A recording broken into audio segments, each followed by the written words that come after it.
Então, vou estar compartilhando um pouco. Na verdade, o Senhor vem ministrando ao meu coração essa semana várias coisas. Assim, eu creio assim, que essa semana assim, foi uma semana bem diferente para mim. Assim, o Senhor me levou a mergulhar em muitas revelações da palavra de Deus. E algumas delas eu gostaria de estar compartilhando, então, essa noite. A começar por Hebreus capítulo 12, versículo 2, né? Foram tantas coisas assim que eu vou deixar você livre para você dar um título, se você de repente estiver anotando, você dentro da ministração, você mesmo coloca lá o título que o Senhor colocar no teu coração, se você quiser assim colocar no título. Mas vamos ler aqui em Hebreus capítulo 2, diz: fitando os olhos em Jesus, autor e consumador da nossa fé, o qual, pelo gozo que lhe está proposto, suportou a cruz, desprezando a ignomínia e estando assentado à direita do trono de Deus. Olhando firmemente, né? Tem uma tradução que diz assim: olhando firmemente para o autor e o consumador da nossa fé. Nós fomos chamados, né, para nos mover pela fé. A começar com a visão, né? Visão, olhando para Ele, olhando firmemente para Ele, o autor e o consumador da nossa fé, né? Não olhando circunstâncias, não olhando dificuldades, não olhando as circunstâncias que nós passamos ou nós enfrentamos, mas olhando firmemente para Jesus Cristo, né? Essa fé verdadeira, ela é ativada em nós. Nós passamos a crer, quando nós começamos a olhar para Cristo, nós passamos a crer que Ele é fiel, que Ele é verdadeiro, que Ele é o começo, que Ele é o fim. Nós cremos pelo Espírito Santo que, né, essa fé começa a ser gerada em nossos corações. E essa fé, ela gera expectativas, né? Expectativas não segundo o mundo, não segundo a carne. Eu digo que expectativas segundo o mundo, geralmente ela traz alguns conflitos. Ela traz decepções. Eu estava conversando esses dias, ela falou assim: nossa, eu gerei tanta expectativa em torno disso e eu fiquei tão decepcionada, né? Então, as expectativas segundo o mundo, ela vai trazer ansiedade, ela vai trazer frustração, ela vai trazer dúvida acerca do tempo. Ai, quando será que isso vai acontecer, né? Inquietações, né? Não estou vendo nenhuma mudança, eu não estou vendo nada acontecer, parece que está tudo a mesma coisa, né? Essa expectativa segundo o mundo, ela traz essas inquietações, né? É uma expectativa segundo a carne, vai trazendo inquietações, é uma expectativa que não vem de Deus. Por quê? Porque ela rouba a tua paz, né? Ai, mas Deus disse que ia acontecer e não aconteceu, coisa e tal, e eu tô esperando e a coisa parece que não muda e acaba se decepcionando. Então, posso dizer para você que essa não é uma expectativa segundo Deus. Uma expectativa segundo Deus, ela é uma expectativa que ela vem carregada de uma maturidade. Eu tenho uma certeza de que vai acontecer. É uma expectativa com segurança, porque ela está carregada de fé. Ela traz o descanso. Eu sei que o meu Deus é fiel para cumprir aquilo que Ele prometeu. Não importa o tempo que passa, não importa, né, se eu estou vendo, se eu não estou vendo, se as coisas estão mudando ou não estão mudando, eu tenho essa expectativa. Deus vai fazer, Deus está fazendo, Deus está realizando. Essa é uma expectativa segundo o coração de Deus. Por isso que eu não me importo com as dificuldades, né? Eu não tenho uma visão limitada, eu tenho uma visão ampla, uma visão espiritual. Então tudo isso me leva a continuar olhando para Ele, crendo nele. E esse olhar para Ele, como eu disse, amplia a nossa visão. Tiramos o olhar daquilo que é passageiro e começamos a enxergar e desejar o que é eterno, aquilo que permanece, o espiritual. Mas olhando para Ele, firmemente para Ele. Eu gostaria de nós estarmos lendo, para entendermos um pouco essa questão de visão, 2 Reis. Nós vamos ler aqui eu sei que vai ficar um pouquinho longa a nossa leitura. 2 Reis, capítulo 4.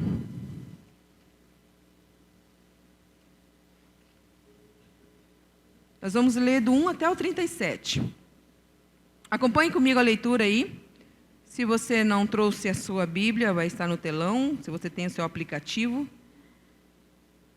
Diz assim: certa mulher das mulheres dos discípulos dos profetas clamou a Eliseu dizendo: meu marido, teu servo, morreu, e tu sabes que ele temia o Senhor.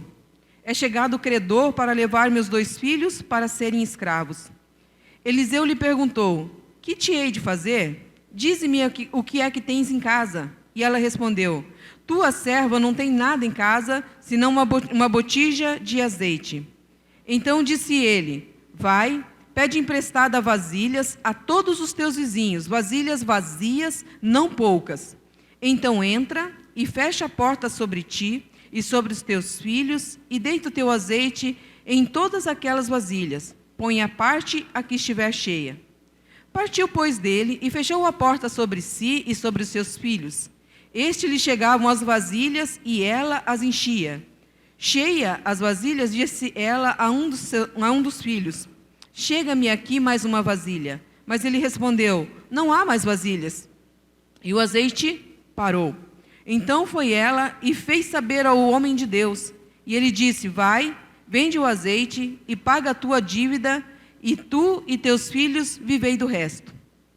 Certo dia passou Eliseu por Sunem, onde se achava uma mulher rica, a qual o constrangeu a comer pão. Daí, todas as vezes que passava por lá, entrava para comer.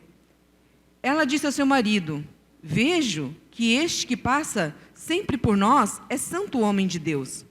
Façamo-lhes, pois, em cima um pequeno quarto, obra de obreiro, e ponhamo-lhe nele uma cama, uma mesa, uma cadeira e um candeeiro. Quando ele vier à nossa casa, retirar-se-á para ali. Um dia, vindo ele para ali, retirou-se para o quarto e se deitou. Então disse ao seu moço Geazi: chama esta sunamita. Chamando-a, ela se pôs diante do profeta. Este dissera ao seu moço: dize-lhe, eis que tu nos tens tratado com muita benignação. Que se há de fazer por ti? Haverá alguma coisa de que se fale a teu favor ao rei ou ao comandante do exército? Ela respondeu: habito no meio do meu povo. Então disse o profeta: que há de fazer-se por ela? Geazi respondeu: ora, ela não tem filho, e o seu marido é velho. Disse Eliseu: chama-a. Chamando-a ele, ela se pôs à porta. Disse-lhe o profeta: por este tempo, daqui a 1 ano, abraçarás um filho. E ela disse: não, meu senhor, homem de Deus, não mintas a tua serva. Concebeu a mulher e deu à luz um filho no tempo determinado, quando fez 1 ano, segundo Eliseu lhe dissera. Tendo crescido o menino, saiu certo dia a ter com seu pai, que estava com os segadores. Disse ao seu pai: ai, a minha cabeça! Então o pai disse ao seu moço: leva-o à sua mãe. Ele o tomou e o levou à sua mãe, sobre cujos joelhos ficou sentado até o meio-dia e morreu. Subiu ela e o deitou sobre a cama do homem de Deus, fechou a porta e saiu. Chamou o seu marido e lhe disse: manda-me um dos moços e uma das jumentas para que eu corra ao homem de Deus e volte. Perguntou-lhe ele: por que vais a ele hoje? Não é dia de festa da lua nova, nem sábado? E ela disse: não faz mal. Então fez ela albardar a jumenta e disse ao moço: guia e anda, não te detenhas no caminhar, senão quando eu te disser. Partiu ela, pois, e foi ter com o homem de Deus ao Monte Carmelo.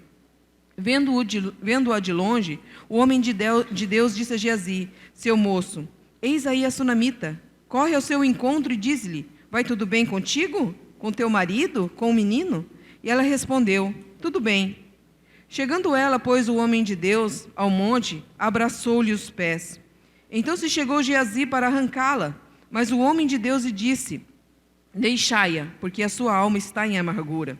E o Senhor mo encobriu e não me manifestou. Disse ela: pedi eu ao meu Senhor algum filho? Não disse eu: não me enganes?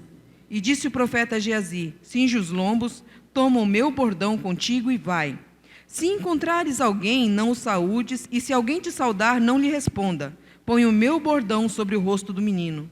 Porém disse a mãe do menino: tão certo como vive o Senhor, e vive a tua alma, não te deixarei. Então ele se levantou e a seguiu. Geazi passou adiante deles e pôs o bordão sobre o rosto do menino, porém não houve nele voz, nem sinal de vida. Então voltou a encontrar-se com Eliseu e lhe deu aviso e disse: o menino não despertou. Tendo o profeta chegado à casa, eis que o menino estava morto sobre a cama. Então entrou, fechou a porta sobre eles ambos e orou ao Senhor. Subiu à cama, deitou-se sobre o menino e, pondo a sua boca sobre a boca dele, os seus olhos sobre os olhos dele, e as suas mãos sobre as suas mãos, se estendeu sobre ele e a carne do menino aqueceu.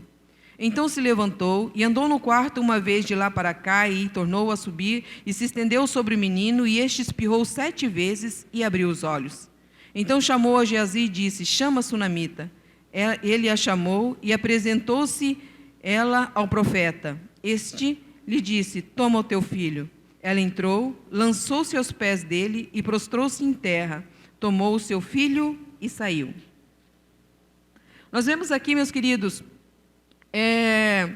2 mulheres, né? Sei que o texto foi um pouco longo, mas eu gostaria que vocês, né, pudessem entender.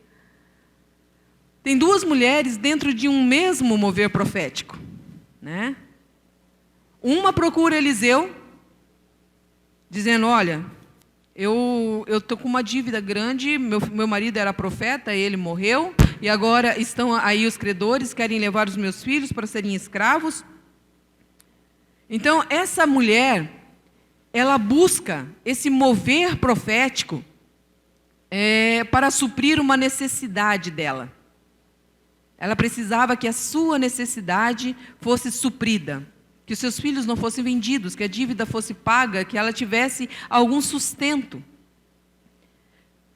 E ela consegue esse milagre, né? O profeta libera uma palavra, ela vai lá, do azeite que ela tem, ela enche várias vasilhas, ela vende todo esse óleo, paga a sua dívida, livra os seus filhos e vive do resto com os seus filhos. Houve um grande mover em tudo isso que aconteceu, um grande milagre, né?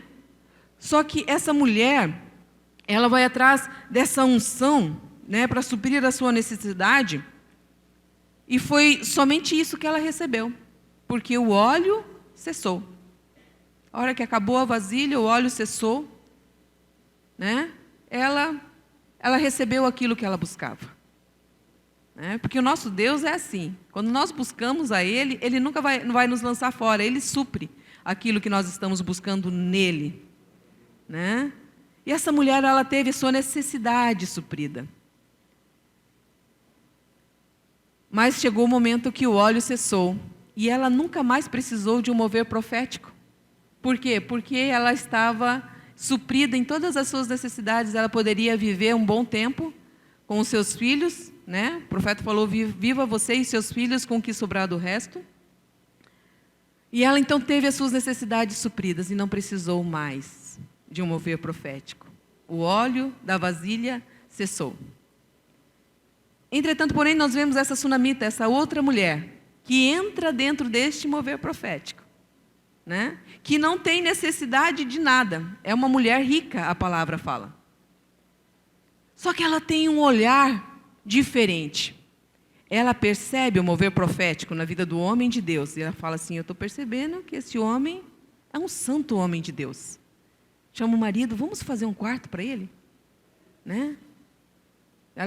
Ela vendo esse homem passar, ela chama ele: ó, vem comer aqui na minha casa, e constrange ele. E ele foi lá, almoçou com ela. E daí passou todas as vezes que ele ia para aquela cidade, ou passava por ali, ele parava lá para comer. Só que ela não queria mais que ele parasse só para comer, ela queria que ele permanecesse lá. Então, vamos fazer um quartinho, né? Vamos colocar lá uma cama, uma cadeira, um candeeiro. Vamos colocar lá para ele poder vir e ficar aqui. Ela tinha um entendimento diferente da coisa. Eu não preciso de nada do profeta, mas eu tenho para suprir a ele. Eu posso dar um lugar de acolhimento para esse homem. E ela acolhe ele. Daí todas as vezes que ele passa ali, ele para na casa dessa mulher.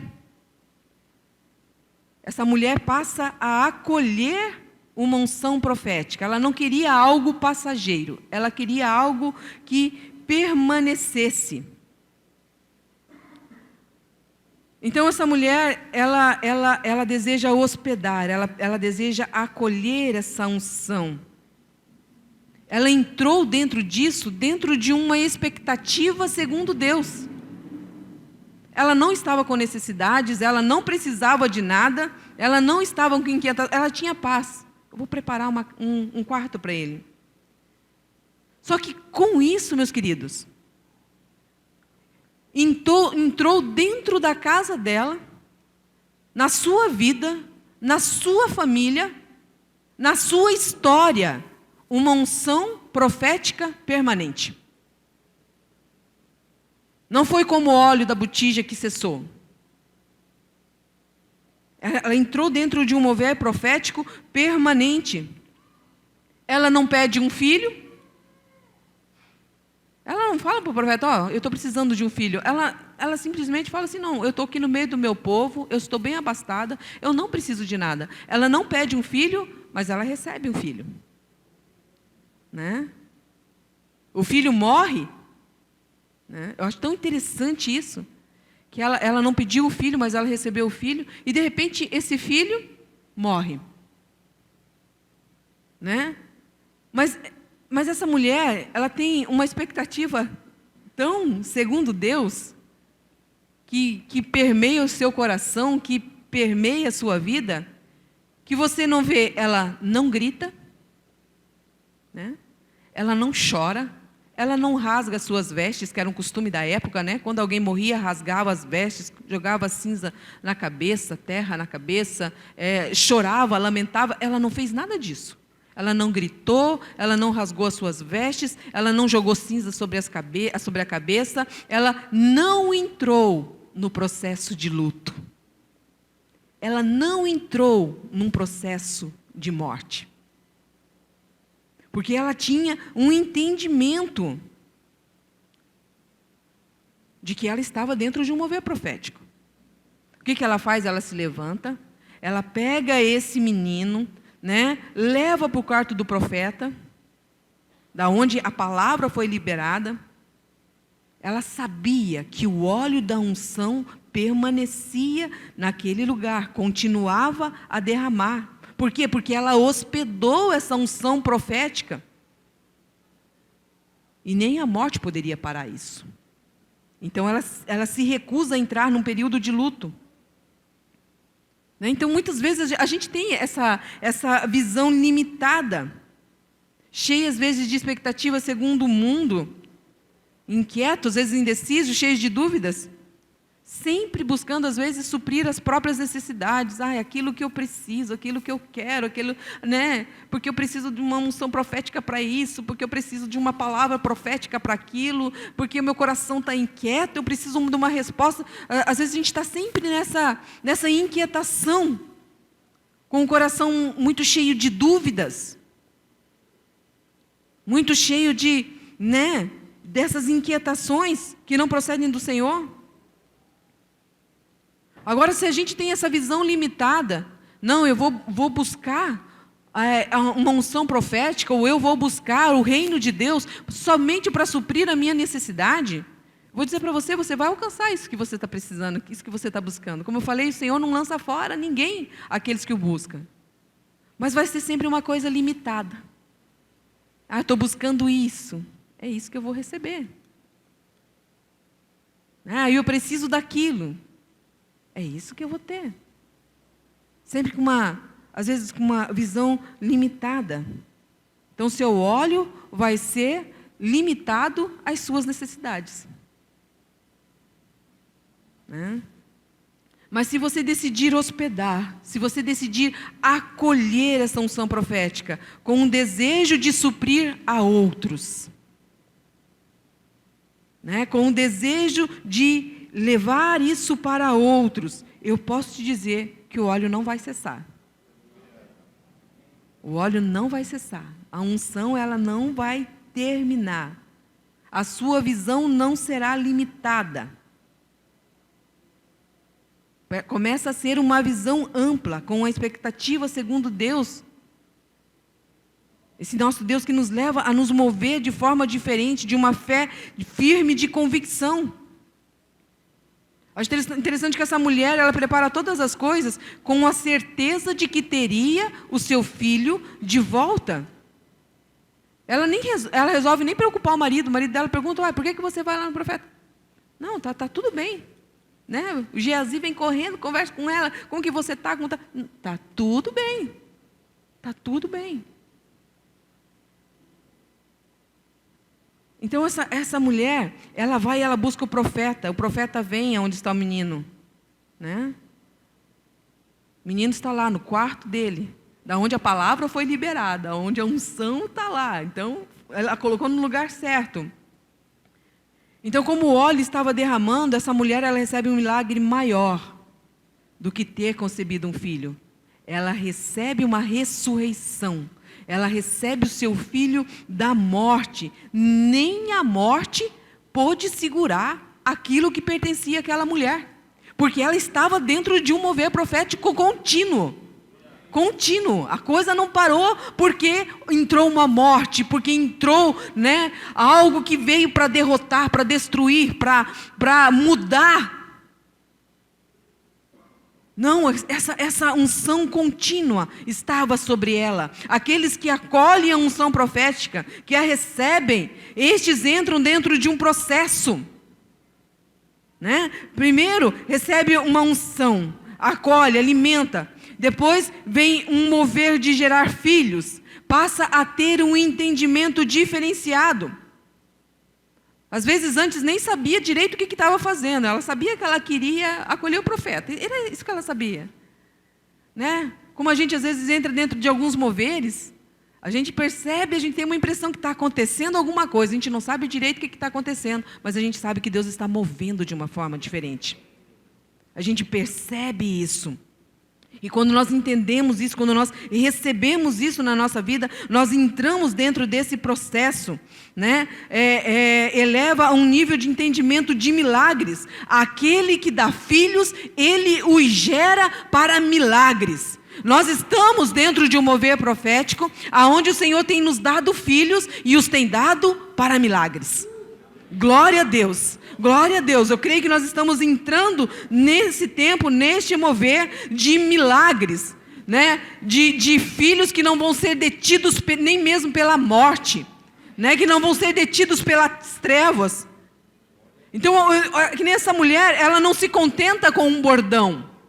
Ela está tão dentro de um mover profético que ela não se contenta com um bordão. Ela vê que Geazi passa por ele com o bordão do profeta, mas ela não se contenta com o bordão. Nós temos vivido um tempo que às vezes as pessoas elas estão vivendo de bordão em bordão, né? Não baseados na palavra de Deus. Não estão buscando aquilo que é verdadeiro. Essa mulher, ela não tem pressa, porque se ela tivesse pressa, ela se contentaria com Geazi passar correndo, que foi um tiro por eles, chegou na frente, fez tudo o que tinha que fazer, eles não tinham chegado ainda. Ela não queria o rápido, ela queria o verdadeiro, ela queria o real, ela queria aquilo que vinha de Deus. Da onde veio a palavra profética? É daqui que eu quero, aqui o que eu sei está, o que eu preciso. Então ela se move num mover diferente. Ela tem um entendimento mais amplo desse mover profético. Nós temos andado dentro desse mover profético, temos permanecido nele. Nós hospedamos, nós sabemos que a igreja ela tem se movido dessa forma. Nós temos permanecido nessa unção. E tem se manifestado essa unção de gerar filhos, né? Como eu disse, filhos que nem a morte nem o inferno poderão deter. E eu creio que nós estamos entrando num tempo, dentro desse processo, de começar a ver um mover de milagres. De milagres, né? Se temos gerado os filhos, então também nós vamos ver acontecer os milagres que nós desejamos ver. Nós desejamos ver. Então, um tempo de dar uma girada de tempo aí, né? De nós entrarmos dentro desse processo, dessa unção contínua, sabendo que o Senhor vai começar a mover de um modo diferente. Então, Hebreus 12:2, que fala ali, olhando firmemente, sem desviar o olhar para o autor. Autor, ela significa, né, um líder principal, um príncipe, Cristo, alguém que toma liderança sobre algo, aquele que tem um modo de dar exemplo, um antecessor no assunto.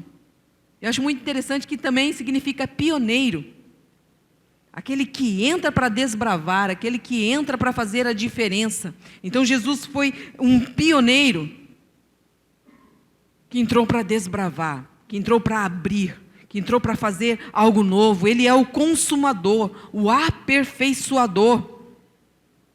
Veio aperfeiçoando todas as coisas, né? Alguém que tem em sua própria pessoa uma fé digna de destaque pela sua perfeição. E assim nos apresenta o maior exemplo de fé. E o Senhor vem nos aperfeiçoando nessa fé.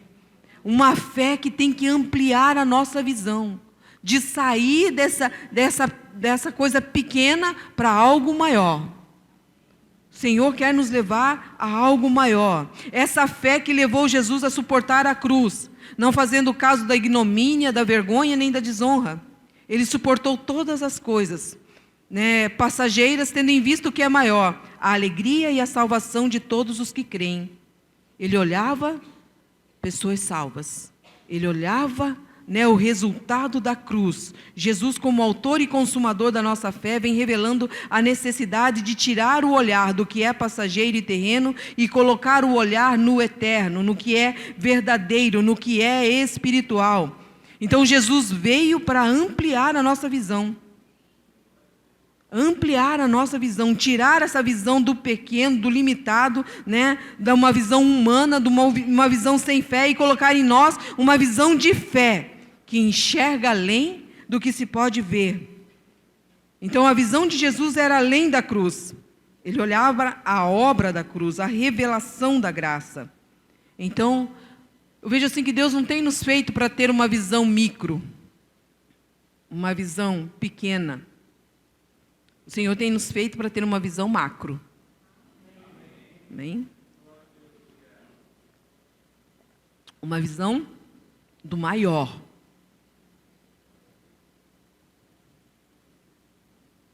Meus queridos, tudo que existe não teve origem no micro. Tudo que existe teve a sua origem no macro. No maior. Teve a sua origem em Deus. Claro que nós não desprezamos, né, a importância do menor. A palavra diz, seja fiel no pouco e sobre o muito te colocarei. Mas a tua visão deve ser só o pouco. Não, eu tenho que ter uma visão do muito. Eu vou ser fiel no pouco, porque eu vou ser colocado sobre o muito. Existe um muito preparado para mim. Existe um grande preparado para mim. Esta é a visão que nós temos que ter. Esse entendimento que nós precisamos ter.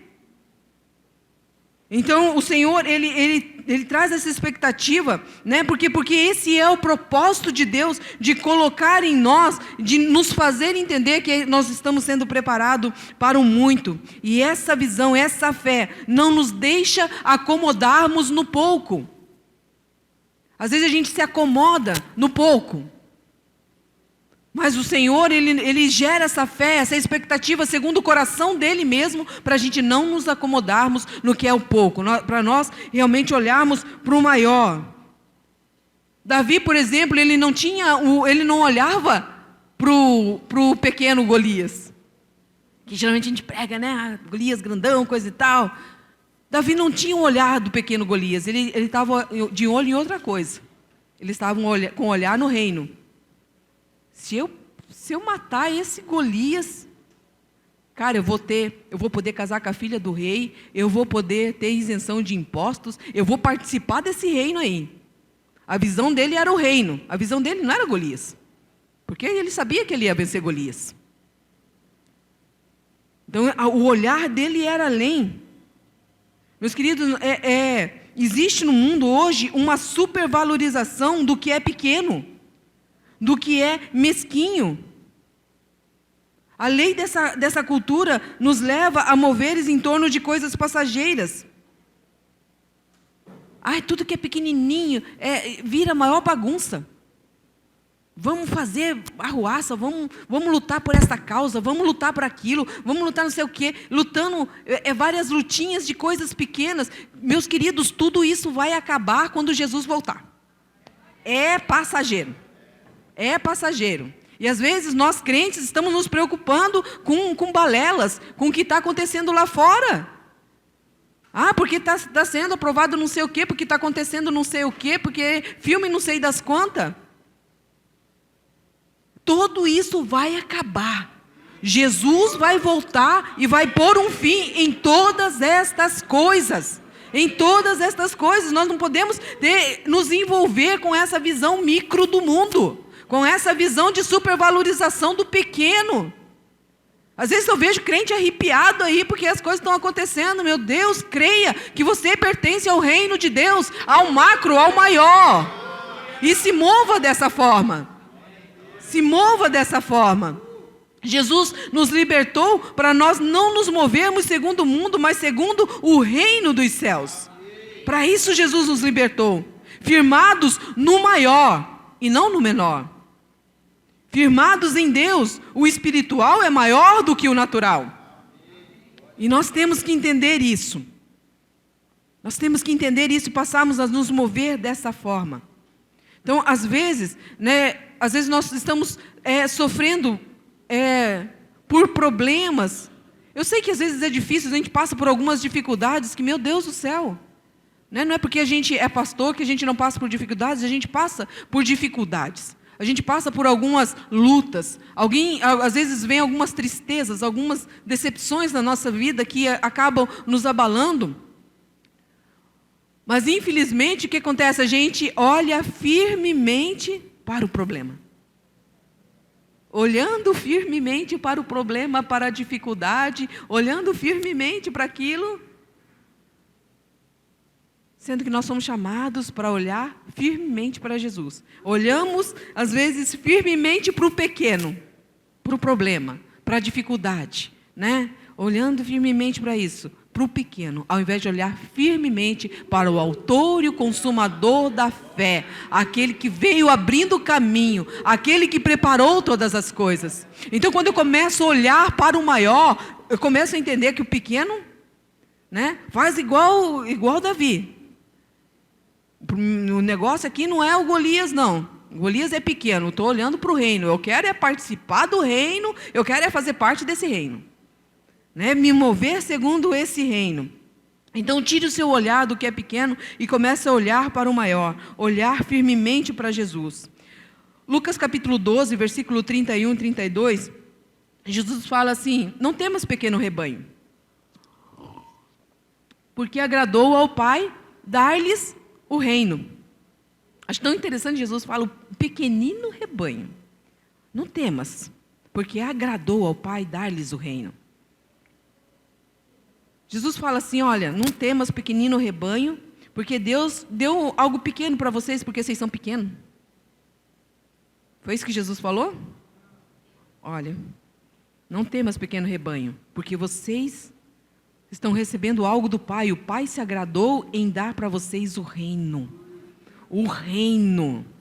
Com todo o seu poder, com toda a sua glória, com toda a sua autoridade. É o reino de Deus que o Pai está dando para vocês. O Pai está dando algo grande para vocês.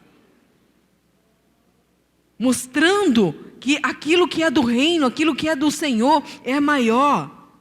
Ainda que nós, sejamos pequenos. Então, são coisas que nós precisamos entender. Vamos ler Mateus capítulo 13. Mateus 13, do 3 ao 9.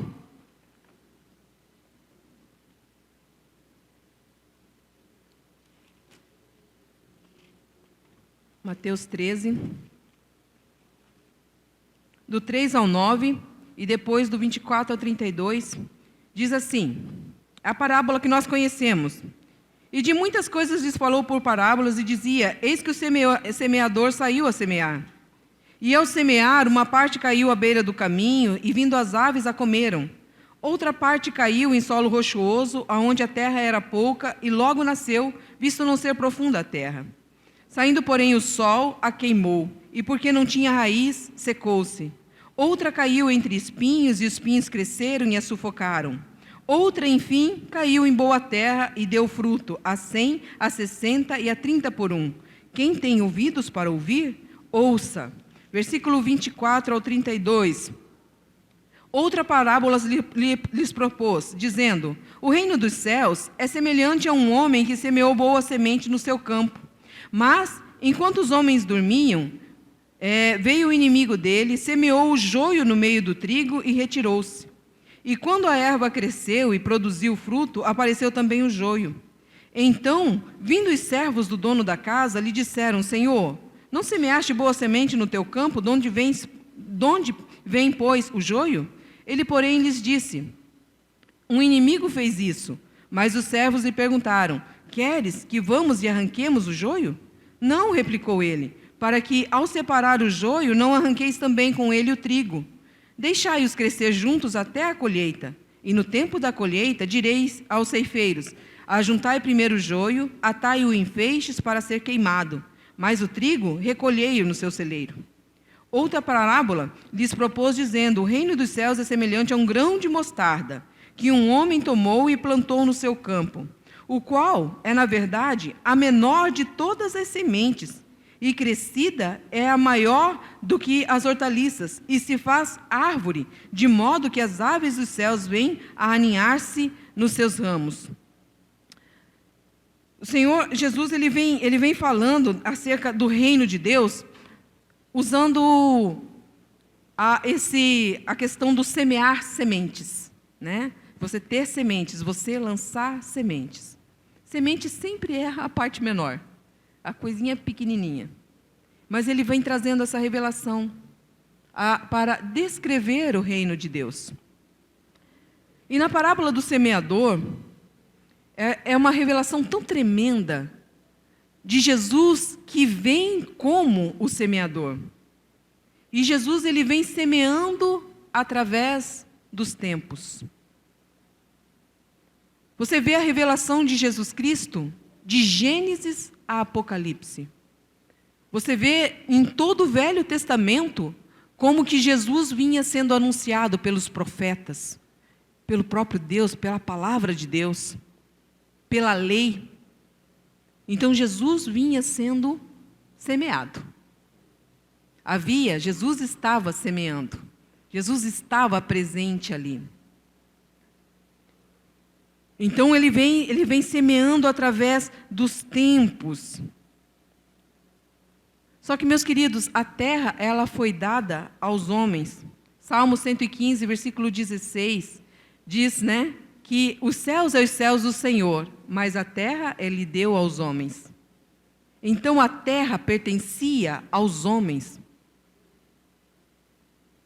E a terra ela estava debaixo de um princípio.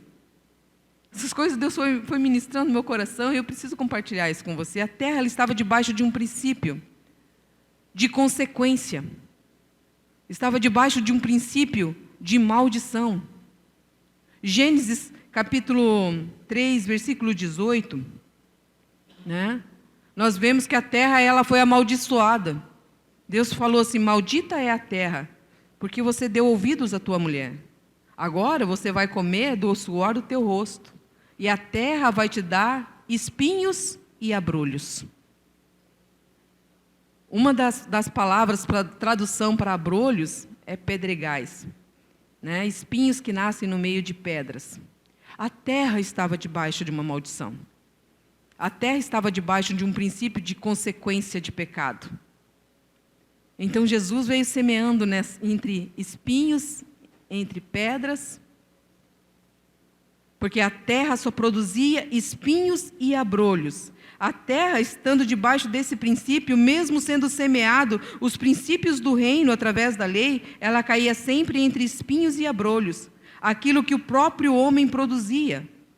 O homem foi tirado do pó da terra, e o homem ele só produz por si mesmo espinhos e abrolhos.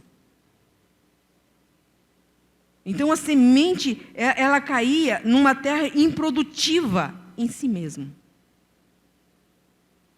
Não produzia. Então Jesus vem e ele se torna a terra fértil, aonde a semente, a palavra de Deus, ela é lançada, né? E ele é a própria palavra, ele é o verbo vivo. Então, meus queridos, Jesus, ele é o semeador, ele é a semente e ele é a boa terra. Todas as coisas convergem em Jesus Cristo. Ele, sendo homem, ele se torna boa terra. Ele vem como homem, né, para resgatar essa terra, aonde a semente cai, morre e produz muitos frutos.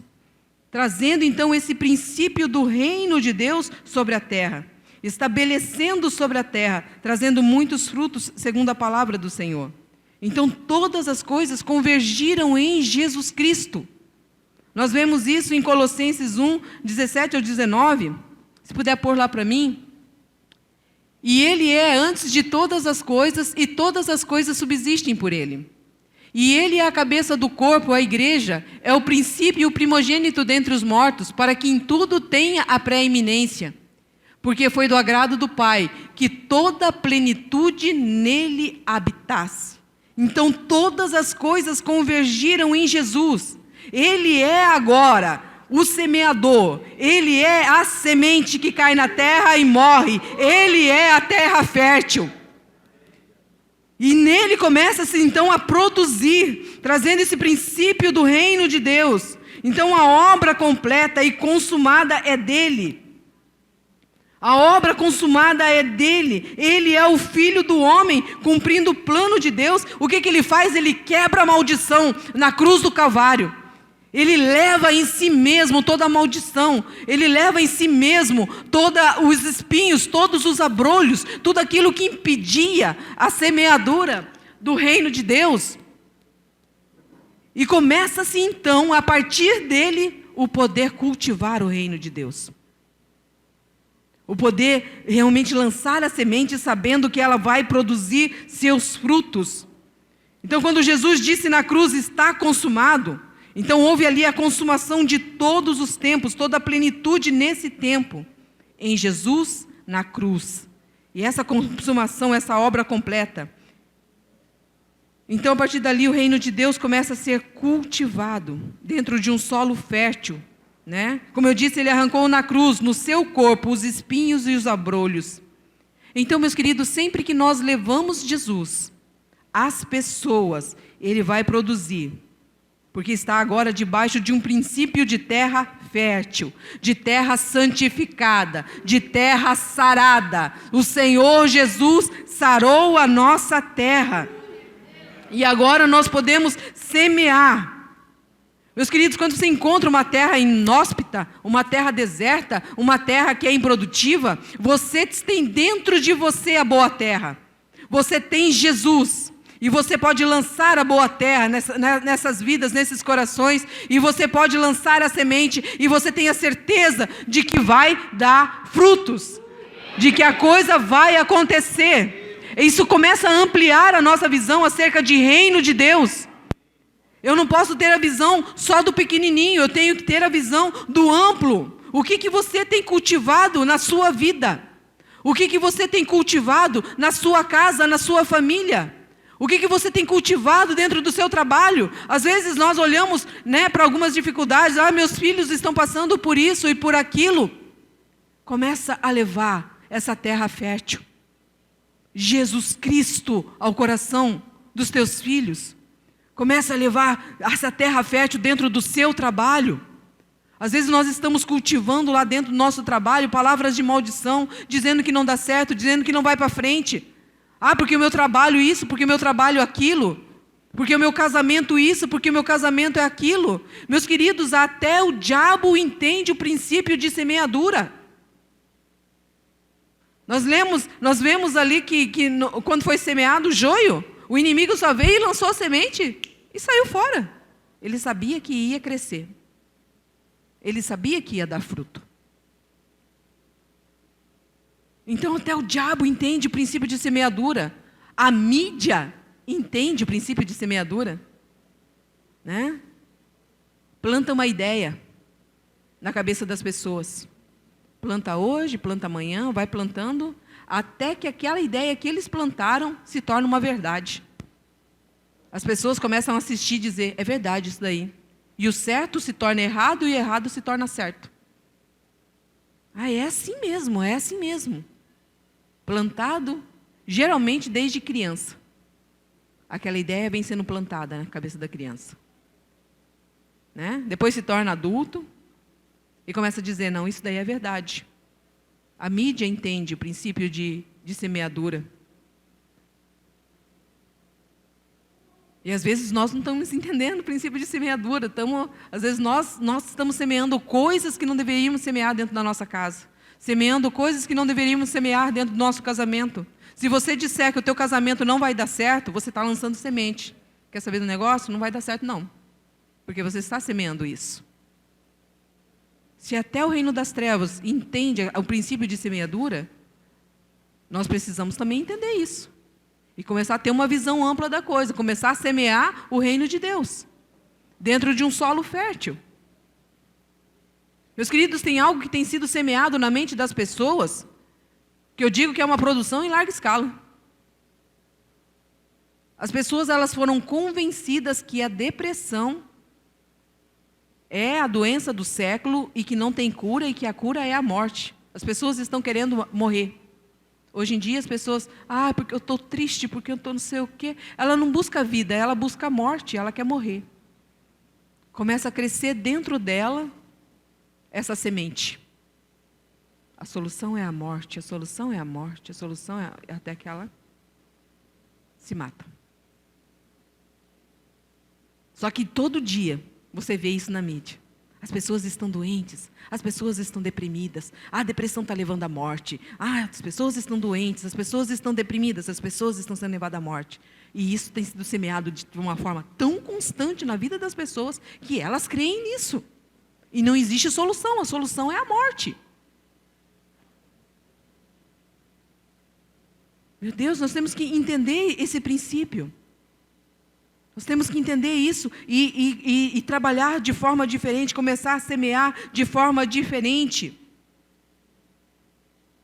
Arrancar estas culturas que têm sido lançadas é somente quando chega o reino de Deus. E esse reino cresce como o grão da mostarda. Né? Às vezes a gente olha a mostarda lá e pensa que é só aquela coisinha de pôr no sanduíche. Não, ela cresce, é a menor de todas as sementes que existe é o grão de mostarda, um pinguinho. E ela se torna uma grande árvore. Ela se torna uma grande árvore. Então, se você tem plantado Jesus na vida das pessoas, não tenha medo, vai dar fruto. Vai crescer, vai se desenvolver o reino de Deus nessas vidas, nesses corações. Então, quando Jesus chega, Ele traz essa visão de reino através dessas parábolas. Ele está falando de sementes. E nós temos que entender que Jesus ele quer mudar a nossa visão. Jesus ele quis mostrar com tudo isso que nós não podemos ter uma visão só do pequeno. Né? Jesus trazia essa mentalidade, não vai ser sempre uma sementinha de mostarda. Não vai ser sempre uma coisinha pequenininha, ela vai crescer, essa é a tua visão de crescimento. Não vai ser sempre uma coisa pequena, não vai ser sempre uma coisa pequenininha. Vai ser algo grande, algo macro, largo, profundo. Então o Senhor traz essa revelação através desse entendimento do quê? De cultura, de cultivar, de lançar a semente. Cultivar os céus. Nós precisamos ter esse entendimento. Começa-se pequeno. né? Nós temos que passar por esse processo. Mas nós não podemos ter essa visão sempre, a sementinha, sempre a coisinha, sempre o pequenininho, sempre... Gente, foi colocado dentro de nós uma visão assim, que eu tenho que me ver pequeno, eu tenho que desejar pequeno, eu tenho que sonhar pequeno, né? Eu tenho que querer pequeno. Por quê? Porque isso é humildade. Né? Isso é um coração quebrantado, que agrada o coração de Deus, não é? Quando você olha para Jesus, Jesus traz uma visão de coisas grandes, falando, olha, pode até começar como uma sementinha, mas olha uma árvore grande, olha onde você vai chegar, olha aquilo que o Senhor tem preparado para você. O reino de Deus é assim, o reino de Deus é assim, o reino de Deus é assim. E nós temos que entender isso. A unção profética sobre nós não é para o limitado, não é para suprir somente as nossas necessidades e cessar o óleo. A unção profética sobre nós é para ampliar a nossa visão e nós começarmos a investir na vida de outras pessoas. E nós começarmos a levar essa semente do reino de Deus a todos os lugares. E ter esse entendimento de crescimento. Nós estamos percebendo um mover profético que vai nos levar a um crescimento. Nós temos que estar preparados para aquilo que o Senhor tem trazido para nós, para esse tempo. O propósito de Deus, aquilo que o Senhor preparou para nós vivermos para esse tempo. Então essa visão de reino.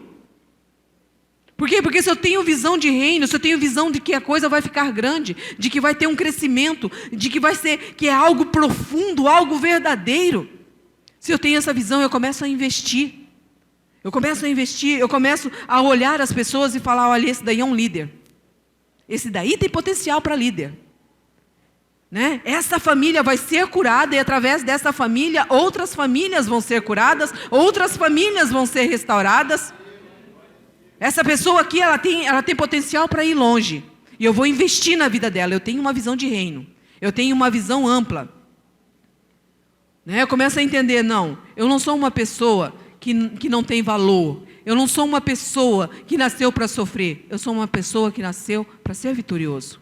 Eu tenho essa visão, esse entendimento.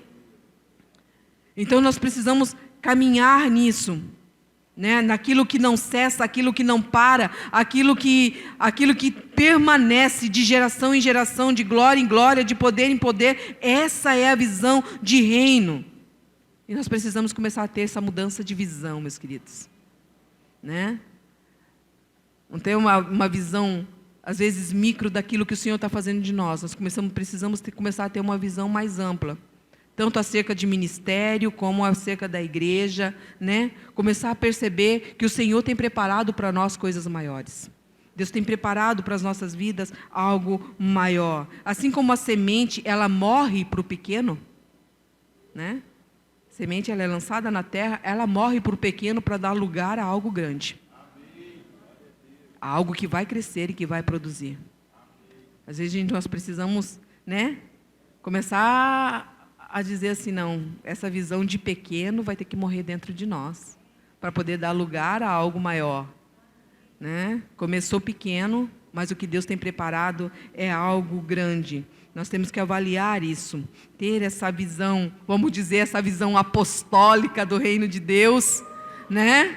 Que né? Não um apostólico segundo o mundo, mas um apostólico segundo Deus, que chega, que implanta o reino de Deus, que cultiva, que traz esse mover do reino de Deus para cada vida, para cada coração. Então essa é a manifestação do poder de Deus, estabelecendo o reino de Deus. Meus queridos, nós temos até alguns empresários na igreja, né? Eu digo para os empresários, começa a ampliar a tua visão acerca do reino de Deus. Começa a ampliar a tua visão acerca da igreja. Começa a pedir para o Senhor, Senhor, qual é o teu propósito para os recursos que o Senhor tem colocado na minha mão? Os recursos que o Senhor tem colocado nas nossas mãos é para o reino de Deus. É para o reino de Deus. Eu começo a dizer, não, eu vou preparar um quartinho, né, para o profeta, eu vou preparar algo, eu posso. O Senhor tem nos enriquecido em tudo, meus queridos. Nós estamos abastados. Nós temos as profundezas de Deus, nós temos as revelações de Deus, nós temos a palavra de Deus, nós temos o reino de Deus, nós podemos suprir necessidades. E o reino de Deus está dentro de nós. É essa palavra que eu gostaria assim, que você saísse daqui nessa noite, começando a pedir para o Senhor: Senhor, começa a ampliar a minha visão.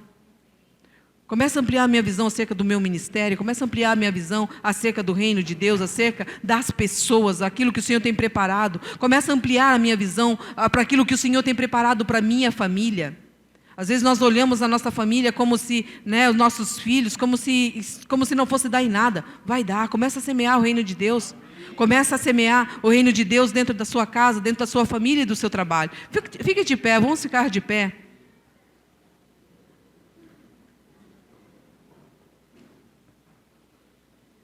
Meus queridos, como eu falei, nós estamos dentro de uma unção profética permanente. Ela não é para cessar. Comece a buscar em Deus.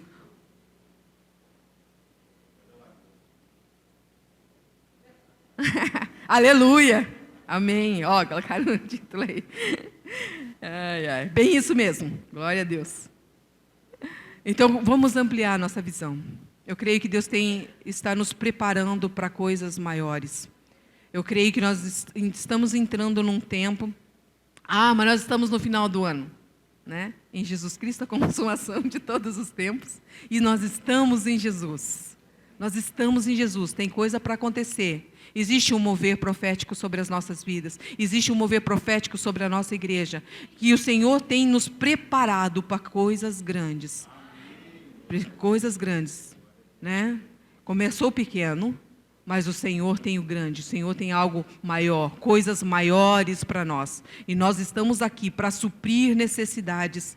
Eu creio e eu estou vendo pastores sendo supridos através de nós, ministérios sendo supridos através de nós, famílias sendo supridos através de nós, nossas casas, nossas famílias, tendo a revelação do reino de Deus de uma forma diferente, começando a enxergar a cultura do reino de Deus de uma forma diferente, trazendo a revelação do reino em tudo o que nós fizermos. Receba essa palavra na tua vida. Eu quero declarar que a partir de hoje, um tempo de mudança de visão sobre a igreja, um tempo de começar a enxergar grande, de forma ampla, aquilo que o Senhor tem preparado para nós, ministérios crescendo de uma forma diferente, de uma unção profética que traz um mover permanente de Deus, que traz um mover de milagres, de cura, de restauração. Quando nós temos o entendimento que Jesus Cristo já sarou a nossa terra, que Jesus Cristo, Ele é a boa semente, que Jesus Cristo está nos enviando, assim como Ele foi enviado, para nós mostrarmos o reino de Deus. O reino de Deus não é coisa pequena, o reino de Deus é algo grande, é algo que vem para transformar a cultura deste mundo. Nós não arrancamos a cultura do mundo pelas nossas próprias mãos, para nós não destruirmos os homens. Nós arrancamos a cultura do mundo através da cultura do reino de Deus. Chegue e cultive o reino de Deus, e nós vamos começar a ver a cultura do homossexualismo sendo arrancada, a cultura da prostituição, dos vícios sendo arrancada, quando nós começamos a lançar a boa terra, a lançar a boa semente, a produzir 100 por 1. Tenha esse entendimento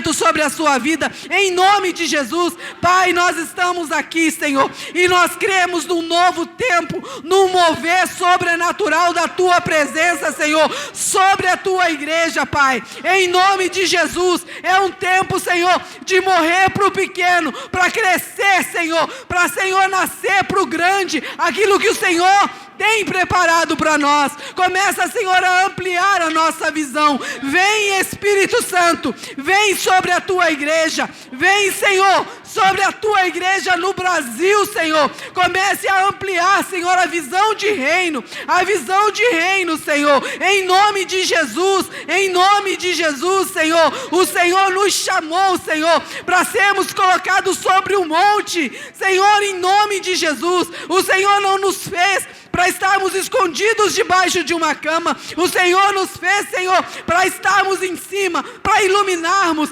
Senhor, para anunciarmos o reino de Deus. Senhor, eu quero declarar, ó Deus, essa unção profética contínua, ela não vai cessar, Senhor, ela não vai cessar. Essa visão, Senhor, de buscar o reino de Deus para suprir as próprias necessidades, isso, Senhor, em nome de Jesus, cessa hoje. Nós vamos ter, Senhor, essa visão profética de suprir a outros, ó Pai. Nós declaramos, ó Deus, a partir daqui, Senhor, pastores sendo curados, ministérios sendo curados. Nós declaramos, ó Deus, que essa cultura da depressão que tem atingido vidas está caindo por terra agora, em nome de Jesus, em nome de Jesus, Senhor. Dá-nos, ó Senhor, a tua graça, a tua presença, a revelação do teu Espírito, Senhor, em nome de Jesus, em nome de Jesus. Aplauda o Senhor.